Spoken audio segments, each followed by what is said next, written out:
On nous a appris que la bonté crée des alliés, que partager protège, que tendre la main sauve des vies.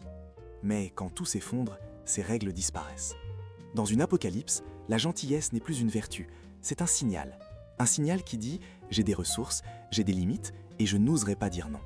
Et le pire, ce ne sont pas les monstres qui exploitent les gentils, ce sont les gens ordinaires, affamés, effrayés et prêts à tout pour survivre.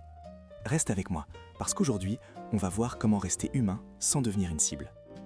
On aime croire que la gentillesse est une valeur universelle, qu'elle fonctionne partout, tout le temps, peu importe la situation. Mais cette idée n'existe que dans un monde stable, avec de la lumière, des règles et des frigos pleins. Le jour où ces piliers disparaissent, quelque chose change profondément chez les gens. Pas parce qu'ils deviennent mauvais, mais parce que la peur prend le contrôle. Dans une situation d'effondrement, les belles intentions ne protègent pas, elles exposent. Imagine un effondrement total. Tu partages ton eau avec un voisin pour l'aider. La nuit suivante, quelqu'un frappe à ta porte parce qu'on a retenu une chose. Toi, tu as de l'eau. Ce simple geste, humain et sincère, devient une information dangereuse. C'est comme ça que la gentillesse change de sens. L'Apocalypse n'est pas un film. Ce n'est pas des héros, ni des discours inspirants. C'est des choix rapides, des estomacs vides, des nuits sans sommeil. Et dans ce chaos, ceux qui survivent ne sont pas forcément les plus forts, mais les plus lucides. Ceux qui comprennent que les règles morales d'avant ne disparaissent pas, elles se transforment. Je ne suis pas là pour te dire de devenir froid, ni cruel, ni inhumain. Si tu perds ton humanité, tu perds déjà quelque chose de plus précieux que tes ressources. Mais si tu refuses d'adapter ta façon d'aider, de faire confiance, de donner, alors tu deviens une proie bien intentionnée. Et le monde en chaos ne pardonne pas ça. Dans cette vidéo, on va parler d'un sujet inconfortable. Pourquoi être gentil sans limite devient dangereux? Comment les gens bien intentionnés se font repérer? Et surtout, comment trouver cet équilibre fragile entre rester humain et rester en vie? Parce que survivre, c'est bien, mais survivre longtemps, ça demande autre chose que de bonnes intentions. On t'a toujours vendu une idée rassurante. Plus tu es gentil, plus tu te feras des alliés. En temps normal, ça fonctionne, parce que la société récompense la coopération, parce que les règles existent, parce que la trahison a un coût. Mais en situation d'effondrement, ce mythe devient dangereux, parce que le contexte a changé et que les comportements changent avec lui. Quand les ressources deviennent rares, les relations ne se construisent plus sur la sympathie, mais sur l'utilité. La question n'est plus « est-ce que je l'aime ?», mais « qu'est-ce qu'il m'apporte ?» Et dans ce calcul froid, être gentil ne vaut rien. Pire, ça peut être interprété comme un aveu silencieux. Tu as quelque chose à perdre et tu n'es pas prêt à te défendre. Beaucoup pensent que donner crée une dette morale. Mais dans une apocalypse, les dettes morales n'existent pas. Elles sont écrasées par la faim, la peur et l'urgence. Si quelqu'un accepte ton aide aujourd'hui, ça ne veut pas dire qu'il te protégera demain. Cela veut juste dire qu'il a survécu un jour de plus grâce à toi. Et demain, il fera ce qu'il faudra pour survivre encore, avec ou sans reconnaissance. Le problème est que quand vous êtes gentil, ça attire l'attention. Elle rend visible. Celui qui partage trop, qui rassure trop, qui aide sans poser de limites, devient un point fixe dans le chaos, un repère. Et un repère, en temps de crise, ça se mémorise. Ce n'est pas de la méchanceté, c'est de la logique de survie. Les alliances qui tiennent ne naissent pas de la bonté gratuite, mais de l'équilibre. Chacun doit avoir quelque chose à perdre. Chacun doit savoir que l'autre n'est ni une proie, ni un sauveur. Tant que tu es perçu comme le gentil, tu n'es pas un allié. Tu es une opportunité. Et dans un monde qui s'effondre, les opportunités sont exploitées jusqu'à épuisement. Quand tout commence à manquer, la faim, le froid, la peur, le cerveau humain change, et pas un peu. Il se réorganise pour une seule mission, survivre. Ce qui comptait hier, la morale, la politesse, la générosité, devient secondaire. La priorité n'est plus de faire le bien, mais de ne pas mourir. La pénurie transforme les intentions en calcul froid et la bonté en vulnérabilité. Sous stress extrême, les instincts prennent le dessus. Le cortex rationnel, celui qui nous dit « sois gentil, partage, ne fais pas de mal », se met en pause. La survie, la réactivité immédiate et la stratégie remplacent les valeurs acquises. À ce stade, un sourire peut être interprété comme de la faiblesse, une offre d'aide comme une occasion à exploiter. Pas parce que la personne est mauvaise, mais parce que son cerveau dit Je dois prendre ce qui me garantit la vie. Les comportements changent, les relations aussi. Tout devient transactionnel, qu'on le veuille ou non.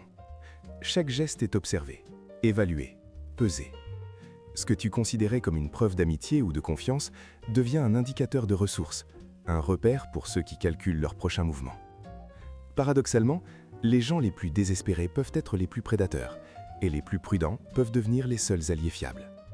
C'est pour ça que la gentillesse aveugle peut coûter cher. Et ce n'est pas une question de morale, c'est une question de biologie. Survivre dans un environnement hostile demande d'adapter ses comportements, et non de rester fidèle à des principes qui ne servent plus la vie. Comprendre cette mécanique humaine, comment la peur et le manque reconfigurent les relations, te permet de naviguer dans le chaos sans devenir une proie. Alors oui, la pénurie révèle le pire des instincts humains, mais elle révèle aussi la nécessité de la lucidité. Le vrai pouvoir en situation extrême n'est pas la force brute, ni la richesse accumulée, ni même le fait d'être gentil. Il est dans la compréhension du cerveau humain et dans la capacité à ajuster tes actions pour rester en vie, tout en gardant une part de ton humanité. Dans un monde où tout manque, les gens commencent à observer plus attentivement que jamais. Chaque sourire, chaque offre, chaque geste bienveillant devient un signal silencieux. Et les gentils, ceux qui veulent aider, qui partagent sans réfléchir, qui font passer les autres avant eux, ils deviennent des cibles naturelles. Sans le vouloir, ils se signalent comme des points fixes dans un chaos mouvant. Comment ça se passe concrètement? Parfois c'est subtil. Une personne remarque que tu distribues ta nourriture à tout le monde. Elle ne te critique pas, elle ne t'attaque pas immédiatement, mais elle commence à mémoriser, à cartographier ce que tu as, à calculer comment elle pourrait en bénéficier demain. Ce n'est pas de la méchanceté gratuite, c'est de la logique de survie dans un monde qui n'a plus de règles. D'autres signes sont plus évidents. Tu veux rassurer quelqu'un qui est paniqué? Tu offres ton aide à ceux qui en demandent? Tu t'exposes en montrant que tu as des ressources? Ces gestes bien intentionnés sont exactement ce que certains recherchent. Cela transforme ta gentillesse en un repère clair. Tu es quelqu'un à exploiter. Tu deviens une cible non pas parce que tu es faible, mais parce que tu es visible, prévisible et naïvement généreux. Le pire, c'est que souvent, tu ne le vois pas venir. Les gentils sont confiants par nature. Ils pensent que les autres agiront selon la même logique humaine qu'eux. Ils oublient que la peur et la rareté transforment la rationalité. Ceux qui observent ne jugent pas la bonté. Ils évaluent le potentiel de gain. Passer pour généreux est un ticket direct vers l'attention de ceux qui en faim, et ils ne demandent pas la permission pour l'exploiter. Alors, comment survivre?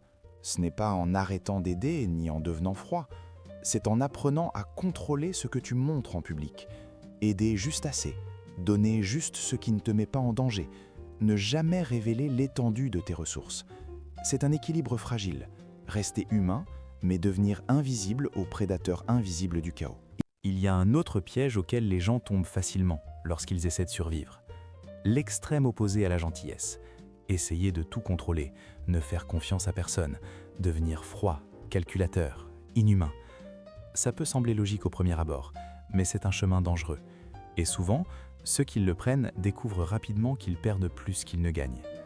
Quand tu bloques toute émotion, quand tu refuses de tendre la main même à ceux qui pourraient t'aider, tu te coupes de relations essentielles.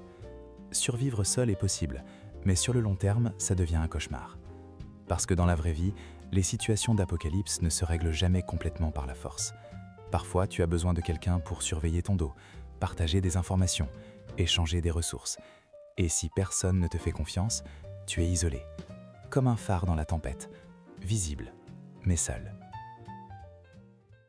Être inhumain peut aussi transformer tes instincts en ennemis.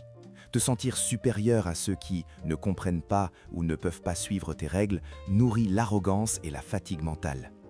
À force de tout calculer, tu finis par perdre la spontanéité qui sauve parfois la vie. Paradoxalement, ceux qui deviennent froids ne sont pas plus sûrs, ils sont juste plus seuls et plus vulnérables à des imprévus qu'ils ne peuvent contrôler. Le vrai danger, c'est le boomerang psychologique.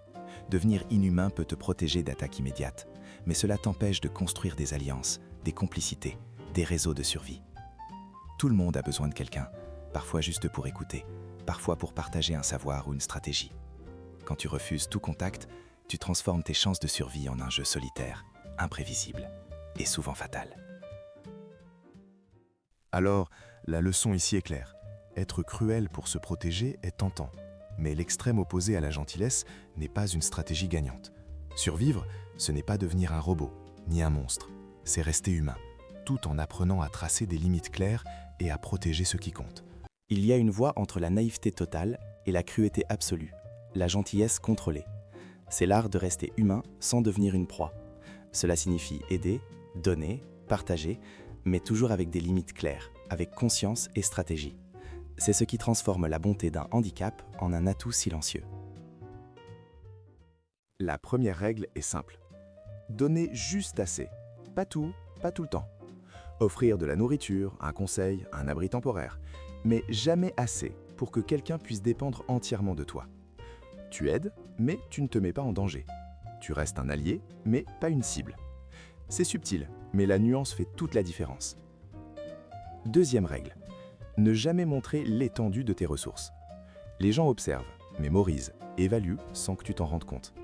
Les gentils imprudents affichent tout, par fierté ou par naïveté. Ils montrent ce qu'ils ont, ce qu'ils savent, ce qu'ils peuvent offrir. Cela attire ceux qui calculent, ceux qui testent, ceux qui exploitent. La stratégie consiste à être utile tout en restant invisible sur tes forces réelles. Troisième règle, contrôler l'information que tu donnes. Les gens ne se contentent pas de regarder tes actions, ils écoutent tes paroles. Pas de confidence complète, pas de plan détaillé, pas de signe qui pourrait indiquer où tu caches ce que tu possèdes ou ce que tu sais. La discrétion est ton bouclier. Enfin, la gentillesse contrôlée repose sur l'équilibre. Savoir quand tendre la main et quand reculer, quand faire confiance et quand rester prudent, quand sourire et quand se taire. C'est un art qui préserve ton humanité tout en te protégeant. Ce n'est pas de la manipulation, c'est de la lucidité. C'est comprendre que survivre ne consiste pas à renoncer à être humain, mais à être humain intelligemment. C'est ce type de gentillesse, subtile, calculée et consciente, qui te permet de naviguer dans le chaos sans perdre ton humanité ni devenir une cible facile. La règle finale, celle que presque personne n'applique, est simple à énoncer mais difficile à maîtriser. Rester humain sans se sacrifier. Cela signifie que tu n'as pas à devenir cruel pour survivre, ni à donner tout ce que tu possèdes par peur de décevoir. C'est un équilibre fragile, mais c'est ce qui sépare ceux qui survivent longtemps de ceux qui disparaissent vite. Rester humain, ce n'est pas naïveté. C'est reconnaître la valeur de la vie, la dignité des autres, la possibilité d'empathie, même quand le monde est en ruine. C'est offrir de l'aide, écouter, réconforter, mais toujours avec conscience et limite. Cela te permet de créer des alliances, des liens fiables, des réseaux de soutien, tout en protégeant ta propre survie. Se sacrifier et devenir gentil aveuglement est l'erreur la plus courante dans un monde en crise. Les gentils absolus attirent l'attention, puis la prédation. Pourtant, la froideur totale, la cruauté systématique ne garantit pas la sécurité. Solitude, isolement et fatigue mentale deviennent tes pires ennemis. Ce que cette règle enseigne, c'est qu'il existe une troisième voie, la lucidité morale.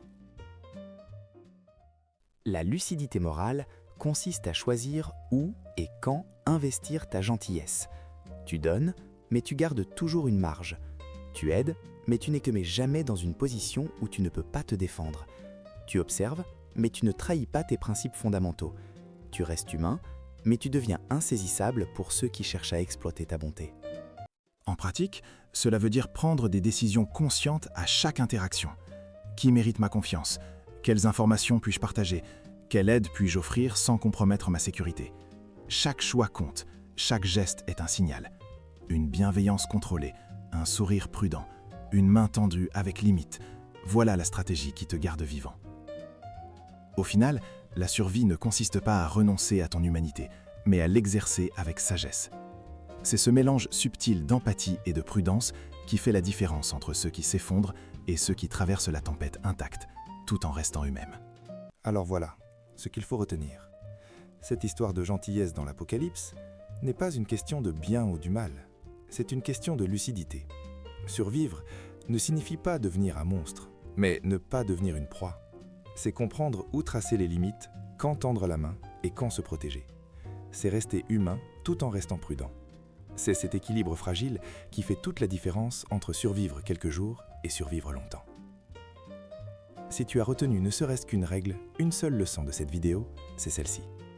La bonté sans limite peut te mettre en danger, mais la lucidité et la stratégie morale peuvent te sauver la vie. Tu n'as pas besoin de renoncer à ton humanité, mais tu dois apprendre à la protéger intelligemment. Alors, jusqu'où irais-tu pour aider quelqu'un sans te mettre en danger ?